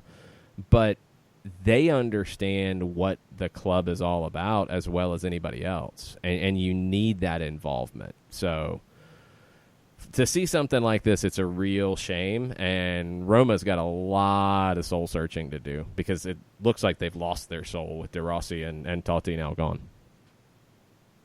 Jared has a question. Oh, that can be frightening. Since there is, in fact, a game in a day, who are you taking as a striker along with BV if Romario can't go?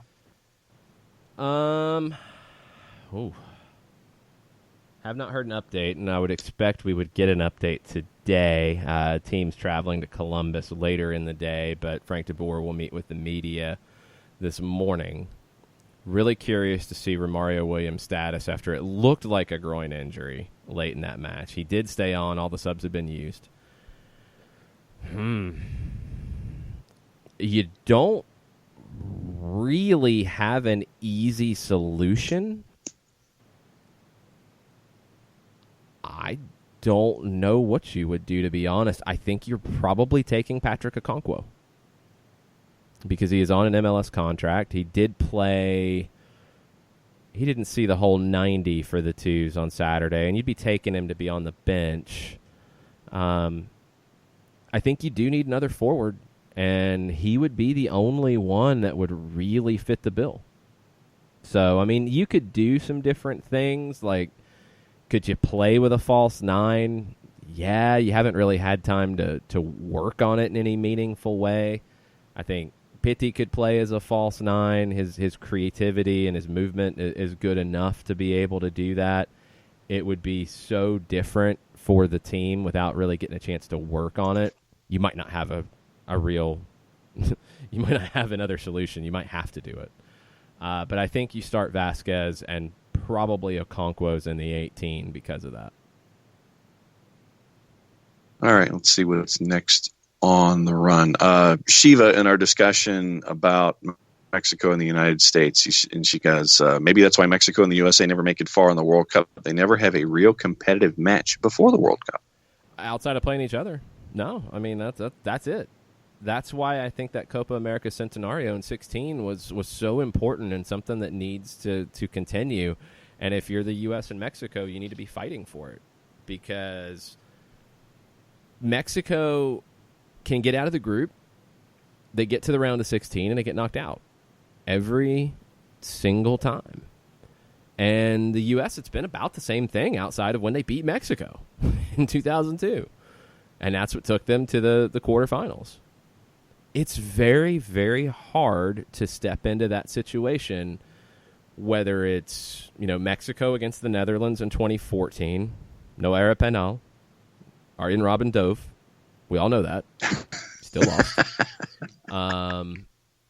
U.S. against Belgium, where they are shellacked completely and utterly shellacked. You have U.S. and Ghana in 2010. I mean, I'm trying to remember Mexico in the round of 16 this time around. They were knocked out by Argentina in 2006. I mean, you get to that game, and you're talking about something completely different. I mean, Mexico, 06, Argentina, 14, the Netherlands. You're not playing Guatemala and Honduras at that stage. And you're not getting a chance to prepare for it in the cycle. So while CONCACAF qualifying is not easy, when you have those road matches, and that's what makes it hard. When you go to play in Guatemala or you go to play in Costa Rica or Panama, and you're dealing with everything about the travel, about the fans, about security, all of this stuff, it's very, very difficult. But in a match when you're at home or a match where you are at a neutral site, that's a match that the U.S. or Mexico should win 9 times out of 10.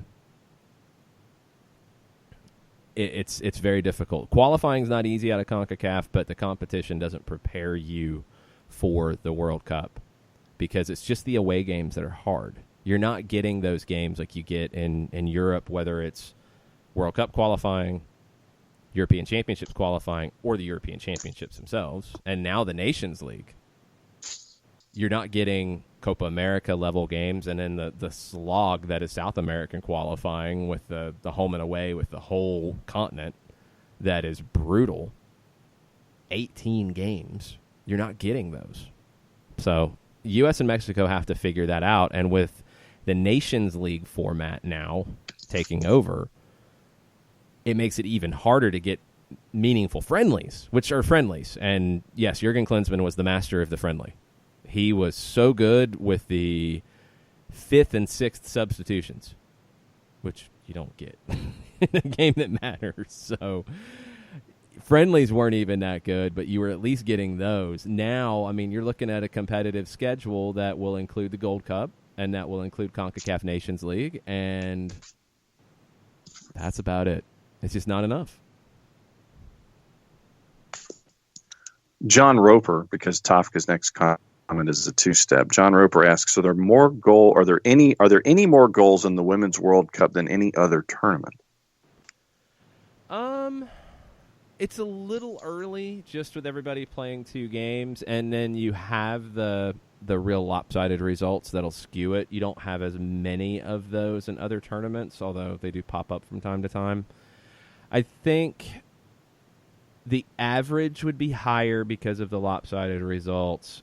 I think if you take those out, and it's usually 1 or 2, maybe 3, it's probably pretty similar. I think the thing that we're seeing, and we talked about coming into this tournament, is that teams are just better going forward for the most part than defending out of your top teams. I mean, Australia is a prime example. Like, their attack is world class, and their defense is oof. The U.S. has questions defensively against top opponents. I think you see a lot of the top teams that are just so good going forward. It just feels like right now the current generation of players is stronger on the attacking side than on the defensive side. And I don't think that's anything to do with it being the Women's World Cup. I think it's just where you're at right now. Some tournaments you see that, some generations you see that, and I think we're seeing that right now with the women. And then Tafka, getting back to the goalkeeping discussion. I coach youth. I'm specifically training my 9-year-old nephew in goalkeeping. He's learning normal soccer skills alongside, but he can learn goalkeeping as well. He loves it. I tell him every day that a good save is as good as a good goal, not to mention that if he plays in high school, having the ability to play the field and in goal makes you practically uncuttable. Yeah, I mean, at 2 things. Like, training at that age, training to be a goalkeeper is very important because you need to know what a goalkeeper's doing, and you don't know at that age if you're definitely going to be a goalkeeper or not. So it's good to get both, and it's good to rotate everybody in. But also you're seeing now where goalkeepers have to be field players, essentially. I mean, that's just where the game's at. You're not going to see over time the old school way of a goalkeeper never being available in possession, never playing the ball with their feet. Those days are pretty much gone. You have to be competent with your feet now. And to play in a top team, you have to be very good with your feet, and you have to be willing and be able to jump into the rondos in training and be as good as your midfielders. The best goalkeepers in the world have that, along with the ability to do what they do as a specialized position. So goalkeepers in the modern game have to do so much more than they used to. It's good to have that well-rounded background as a kid. So at that age, at 8, 9, you're talking about U10 play. Players should be playing every position, including goalkeeper, because you don't know. You don't know if they're going to be a defender. You don't know if they're going to be a defensive midfielder. You don't have a 6 or an 8 or any of that in those types of games. You don't have wingers and 9s and false 9s. You got to play them in the different roles so they all get that opportunity, and then they have a better appreciation for it. They're not specializing too early, and they're well-rounded, and that's the most important part. Then Nick comes back in and says, just as Italy poached Argentine men's players thanks to dual citizenship laws, the same will happen to Argentine ladies if their FA can't get their act together. Yeah, I mean, Italy's going to have to go over and scout and find them at a young age. It is a little bit different time where you can't just have somebody play in the 1930 World Cup for Argentina and then, oh, no, I'm playing in the 1934 World Cup for Italy, because they did that. That happened. There was like 3 or 4. It was quite a few, actually. It won't happen quite as much. But, yeah, Argentina has to invest, because what's going to happen, I don't even think it's going to be Italy poaching. It's going to be the Argentine players who are coming through and don't see that future for them as professionals in Argentina. They're going to go to Italy at a young age if they can, if they have family passports and can pull all that off to go play in Serie A, because that's the number one difference you've seen with the Italian women's national team is Serie A. I mean, this Italian team, for me, they're the biggest surprise of the tournament. They've been incredibly organized. They're very good, well-rounded players. They're very savvy. They're very technical, very tactical. And they've been the biggest surprise across the board for me. And they've already qualified for the knockout round. They could win their group, and they can make some noise in the next round. They absolutely can make some noise in the next round. They play tomorrow at 3 o'clock. They play Brazil. Be a great test for them. They beat Australia in the first match. They get Brazil here. They can beat Brazil. They can go 3-0 in the group stage and finish on 9 points and win the group. Absolutely. Then it creates chaos, because one of Brazil or Argentina are going to have to hope to get through as a third-place team. Right now, Brazil is in the number 2 spot. Australia is in the 3. Australia plays Jamaica. You would expect Australia to beat Jamaica and finish on 6 points. I think Italy, at a minimum, can get a draw against Brazil and win the group. And then Brazil is on 4 points, and they would go through with 4. I'd be shocked if there's a scenario that a team on 4 points doesn't go through as the third-place team. But if they lose, if Brazil loses to Italy, and they're on 3, then it gets a little dicier. I think Italy beats Brazil tomorrow and wins the group. I do. I don't think they hold back. Maybe it ends up as a draw, but I think they go out to win the group, and they do. And Italy becomes the biggest story out of the group stage in the Women's World Cup. Daniel Price didn't have a real thought or overreaction. Just wanted to say hello and hope we had a good weekend. Hola. Dan Murphy. Now that the NWSL has spanned 2 World Cups, would it be better for women's football worldwide for the USA to win again, or for another country to hoist the cup, hoping for a France-USA final, but the World Cup will lose some luster if either goes out early? Hashtag Overreaction Monday. Well, you're not going to get a final because they're bracketed to play. If they both win their groups and do what we expect, they're bracketed to play in the quarterfinal. So I don't think the tournament loses its luster. I think France winning the tournament in France would be an amazing story and would be great for the game in Europe. I think you've already gotten a lot of positive stories out of South America with Argentina's performance, and they have a shot to go through and make the knockout round for the first time in their history. Chile, I think, has been strong against two top teams, and they have a chance to beat Thailand in their final match and go through as a third-place team. The African teams haven't shown as much as we thought, although Nigeria is battling to try to get through and get to the knockout rounds here. Cameroon, South Africa have been a little disappointing. I think you've had a lot of positive stories, and the tournament doesn't need the U.S. to win again to continue the momentum. I honestly think the story of France, the story of Italy, England, I think the Netherlands are going to be involved in this pretty late for the first time. Those stories are great to carry this. And when you look at the leagues that are investing, they're surpassing the NWSL right now. When you look at where Serie A, La Liga, the Women's Super League are, they're growing faster than the NWSL. And it really feels like if the U.S. goes out in the quarters to France, which would not be a shame by any stretch. France is a wonderful team. If the United States goes out to them in Paris in the quarters, it's harsh because of the bracket. It doesn't mean it's a failure. But I hope it's a bit of a wake-up call for the NWSL side of it, because while the league in a country is not responsible for developing the national team, in this case it kind of is, because the federation supports the NWSL. They have to come up with a plan to grow it and grow the quality and grow the depth of it, the size of it.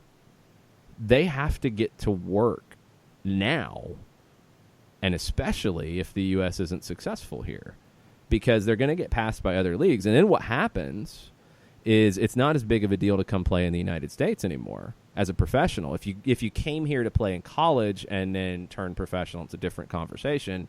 But if you're a top professional around the world, you don't need to come to the United States if the NWSL isn't the top league.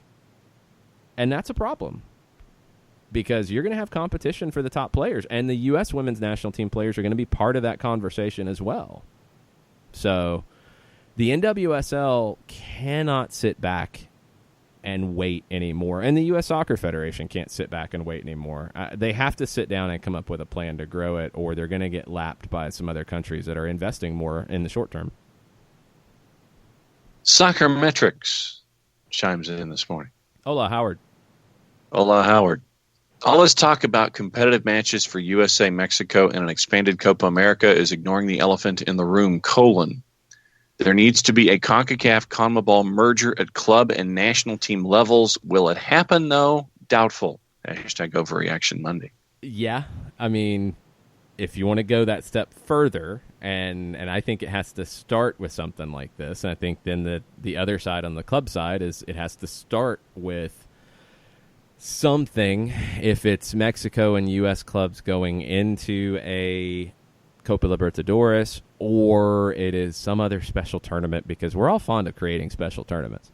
Some other tournament with Argentina, the finalists of CONCACAF Champions League and the finalists of the Copa Libertadores that have a round robin or something. I mean, if you took this past year, if you took Monterrey, Tigres, Boca, and River, and you put them into a round robin and you played it in Mexico or the United States, cash, lots of cash. It's there. Do it. And if that's another, okay, if we're going to have the bridge with a Copa whatever in the years with the European Championship, and we're going to have another Copa whatever on the club side, maybe that's what starts the conversation. Because long term, how many countries are we talking about? Because CONCACAF is probably around 40 or 50 with all of the Central American and Caribbean nations and teams. And CONMEBOL's 10. I think when you 41. get to 41, so you're talking about 51, and you're going to get to competitions that have 16 right now at the national team level, and you're going to do club competitions that the amount of travel would be immense, and you're going to have to create some logistical things to make that work with league play. You're going to have to figure that out. But long term, I think it should happen. I don't think we're anywhere near it right now, and there have to be some steps first to prepare for it. But long term, when you get to an expanded World Cup and you're having, right now you're getting 4 South American teams in, and the 5th one goes into a playoff. You expand the World Cup, what are you going to do? Like, have 8 of the 10 go through? I mean, you probably should in terms of just level, but how are you going to have qualifying to eliminate 2 teams? So are you going to combine it with CONCACAF in terms of qualifying? Does that become a step when you get to 2026 or maybe 2030? Maybe. And maybe that's another step along the way. But, yeah, long term, I think they should merge. I just don't think it's going to be anything that happens in the short term. Both would really benefit from a merger. We are officially caught up on the Twitters. Excelente. And we have not discussed what happened Friday at the Atlanta Press Club. Yeah, Darren Neal spoke to our friend Ricky Bevington from GPB at the Atlanta Press Club event Friday afternoon, and our friend as well from Dirty South Soccer, Payson Schwinn, wrote a little article about it and had the money quote of Barco will definitely be here until the end of the season. There's actually no doubt about that. And the second quote, which I thought was really interesting, is the reality is, if he keeps playing like he is, I have no doubt we'll get lots of calls, whether it's Napoli, Manchester United, Arsenal, Real Madrid. We're going to get big clubs after him, and I'll have the fun then of sitting back and pitting them against each other. That will be fun, definitely. There are reports, and again, this has not been, I think, officially announced by either club on the side, but it's been reported pretty heavily around the initial transfer of Ezequiel Barco from Independiente to Atlanta, that the sell-on clause was 30% through the end of 2019, and it drops to 10% after that. That would be a big part of it, sure. I also don't think you're going to get full value right now either, because I think there is a very good possibility that you're going to hear talk of Ezequiel Barco with the full Argentina national team next summer in that Copa America 2020. I think that could happen if he continues to build on a very strong U20 performance, on a strong season so far with Atlanta. I think there's potential for that. And then things jump to a whole nother level. Then you're talking your big clubs. And yeah, this is absolutely legit. I've seen people around the country like, oh, no, he plays in MLS. There's nothing to Napoli wanting to be interested. Or there's nothing to any big club wanting to get him. Oh, it's not going to be any money. No. Well, just wait and see. You're talking about a player that is part of changing a paradigm here, because he could have stayed at Independiente and waited a couple of years, and would he have gotten the type of offer that he will get after being here? I don't think he would have. There's a premium right now, and there was a lot of comparisons in the Copa Sudamericana final that year of Vinicius Jr., who was going to Real Madrid for a massive amount of money. He was coming off the bench in that. $9 billion. Yeah, not quite, but a lot. He was coming off the bench, and he wasn't influential in that final. Ezequiel Barco dominated that final for Independiente, and he was going to Atlanta for a lot less money. I think Barco could be seeing a mega deal after another good year here and a senior Argentina debut, and after a U20 World Cup where he was the focal point for Argentina's hopes and took them to the knockout round. I think you're talking about a different ball game than if he had stayed at Independiente, with just the inconsistency of the Argentine Superliga and the inconsistency in the amount of exposure that you get there. I think he's raised his profile here, and I think this is going to be something we see more of. So because he's the first to do it, people are going to question it, and people are going to say, like, oh, no, that's not going to work. I disagree. And I think the other thing that Darren said, too, that Payson mentioned in his article is you're also going to see situations like Joseph Martinez where he has an unbelievable year. The automatic assumption is that, oh, well, you're going to have to sell him for a lot of money because he had a good year in MLS. He's not going to stay. Well, not every player is the same. And when he's been in Europe before and didn't have a great time of it, he's happy and comfortable here. You make him an offer that he's happy with. You give him a long-term bit of security. He's performing this year at an incredibly high level. He's in a good situation to stay for a while. Now, Barco, in terms of value and in terms of offers, will be a whole nother level. Down the road, and this is probably 10, 20 years down the road, maybe you see a situation where those players stay in the league too. Joseph is a little bit older, been there, done that, in a different conversation, but now it's not a foregone conclusion that he goes. And I think Pity Martinez could fall into that as well. You know, we expect Pity to play like he did, I thought, in the second half of the Open Cup match, where he was just electric. You couldn't take your eyes off of him trying to bring the team back into that match. I could see a scenario where it's not a good enough offer, not a good enough club, and he says, you know what, I'm comfortable, I'm good. I'm going to stay here. These things can happen now. MLS is at a level where these things can happen. The old ways of thinking are just not there anymore. So get ready to embrace it. And I think you're going to see more clubs that embrace it in the way that Atlanta has and change this conversation a bit more because there's still room for it to grow. And this upcoming window will be fascinating because there will be players who leave. I think Ellis is probably the one that we keep zeroing in on the most. But there will be others who will get offers. And there will be others who come into the league, too, that are looking to do what Almiron did, looking to do what Barco is doing, young players are going to be clubs looking for the next Alphonso Davies. Maybe Paxton Pomacall is that guy. Could be. It's going to be an interesting summer. I mean, the MLS and the United States are part of the overall market of the game now. That part's done. How big of a part of the market? There's still questions there, but they're absolutely part of the market, and they are considered as such. Apparently, the World Pup number 2 is starting pretty soon over at the Children's Healthcare of Atlanta training ground. That is not out yet, I don't think. It's on the Instagram. Katie Weaver has posted something on Instagram saying Monday, June 17th at the training ground. Let's see. Oh, it is out. Okay.